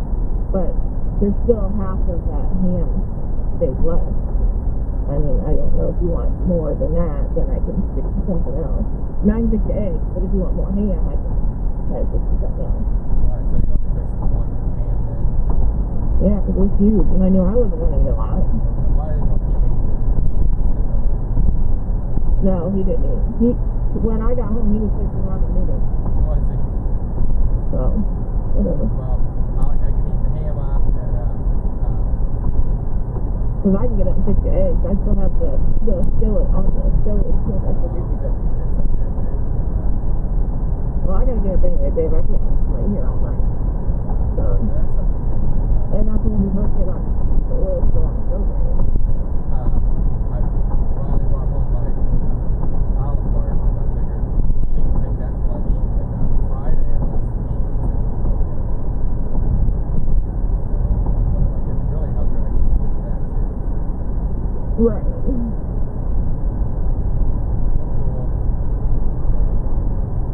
Just leave my all my stuff in the car for tomorrow. No reason to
stupid.